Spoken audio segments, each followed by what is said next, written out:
Ah, le confinement, le confinement. Ah, un peu de lecture, je commençais à moisir.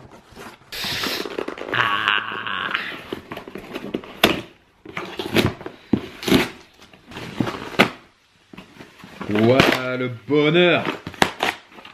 C'est quoi, ils ont mis une illustration ou quoi? Réduction.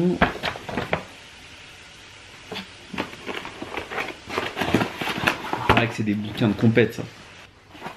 Ça, je vais le lire à mort.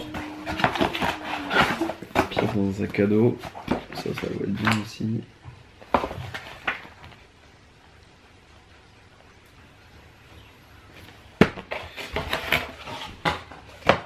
Ah merde, il manque un bouquin, je crois que tout n'arrive pas en même temps, ouais. Ça, c'est ma vie bientôt, ça.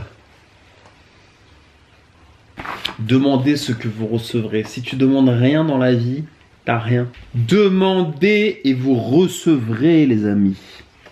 Si tu demandes rien, t'as rien. C'est la base. Si tu crées une chaîne YouTube, moi j'ai créé une chaîne YouTube, mon slogan, Jiu-Jitsu te divertit entre tes entraînements.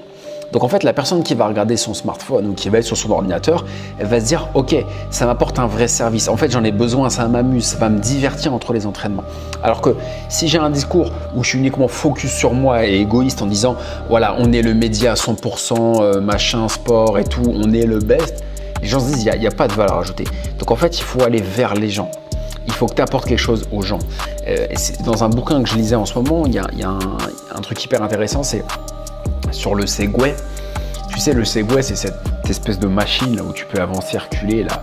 Il y a eu plus de 100 millions de dollars en fait, de développement sur ce produit-là, une usine incroyable, de la publicité. Et en fait, le problème de cette marque-là et de ce patron-là, c'était en fait, il était trop focus produit et pas assez utilisateur. Il y a beaucoup d'entreprises qui font cette erreur-là. Elles sont trop focus produit, elles se disent j'ai le meilleur produit, j'ai la meilleure solution, mais en fait je suis coupé de mon marché, je ne sais pas si mon marché a vraiment besoin de ça ou si mon marché est vraiment prêt à acheter ça. Donc le Segway, c'est un truc hyper intéressant de dire tiens, il y a un produit, c'est vrai, moi je l'ai essayé, c'est vraiment sympa, mais est-ce que le marché est prêt à dépenser autant d'argent? C'est soit tes focus produit, donc tu es vraiment j'ai le meilleur produit, j'ai ce que j'ai et ce qu'il y a de mieux, ou est-ce que tu es focus marché? Toi, si je regarde un peu ce qui se dit chez Rolex en ce moment, comment Hans Wilsdorf, le fondateur de Rolex, a créé en 1905 cette marque-là, qui aujourd'hui fait un chiffre d'affaires, tu vois, de presque 5 milliards d'euros dans le monde entier.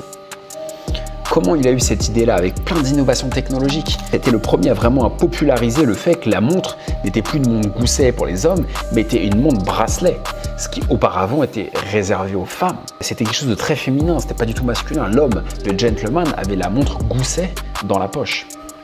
Ça, c'est très important. Hans Wilsdorf, il n'est pas suisse, il n'est pas français, il était allemand. Une des forces de Rolex, c'est qu'aujourd'hui, en fait, c'est une fondation. Donc, c'est une fiduciaire suisse, donc une familiale, qui ne paie pas d'impôt sur les sociétés parce que c'est une fondation. Donc même d'un point de vue optimisation fiscale, ils sont extrêmement forts. Aujourd'hui, Rolex, c'est 7000 employés dans le monde. Ils ne font pas appel à l'endettement bancaire. C'est complètement autofinancé à 100%. Elle n'est pas cotée en bourse, donc ils maîtrisent complètement ce qu'ils veulent. C'est là où c'est extrêmement fort comme marque. En termes de marketing, Rolex, c'est fou. Je peux appeler la vidéo d'ailleurs Rolex, les rois du marketing. C'est incroyable. La puissance de cette marque. Dans une montre gousset, les mouvements étaient beaucoup plus importants. Donc arriver à faire tenir un mouvement dans une montre bracelet, c'était une prouesse à l'époque. Hans Wilsdorf, il rencontre un Suisse qui s'appelle Jean Egler et qui a une petite manufacture à côté de Bienne.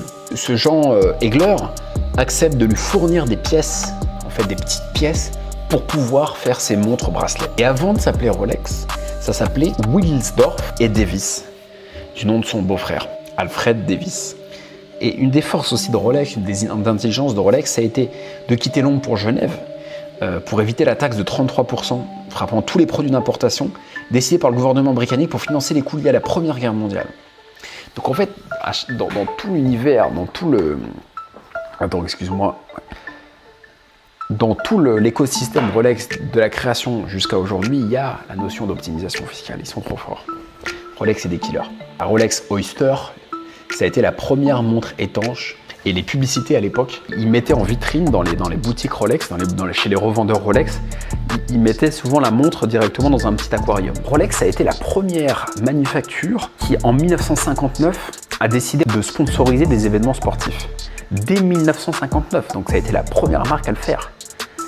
Donc les courses d'endurance qui se déroulaient à Daytona Beach, c'était les 24 heures de Daytona, ça s'appelait d'ailleurs. Ça a été d'ailleurs changé en Rolex 24 heures à Daytona. En 79, Rolex a été le fournisseur officiel en fait de Wimbledon. Il y a aussi des fantasmes sur le nom de Rolex.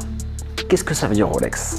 Rolling. Il n'y a aucune confirmation officielle, c'est que des suppositions, que du fantasme en fait. Rolex c'est la marque du fantasme. Toi aussi tu fantasmes en regardant les Rolex, en allant sur les groupes Facebook. Hein, les gens sont là, ils fantasment. Oh, t'as l'impression qu'ils regardent plus leur Rolex que leur femme, quoi. Elle doit faire la gueule. Hein. Des petites pâtes ce soir avec des oignons, des bons oignons rouges. On va se régaler là. On va se régaler les amis. J'ai toujours aimé faire la bouffe. Ça, ce schlass en céramique, ça te coupe un prépuce. Hein.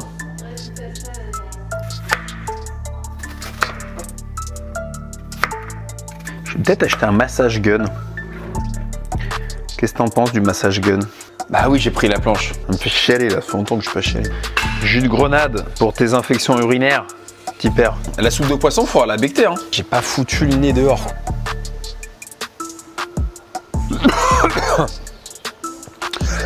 Non, faut tousser comme ça maintenant.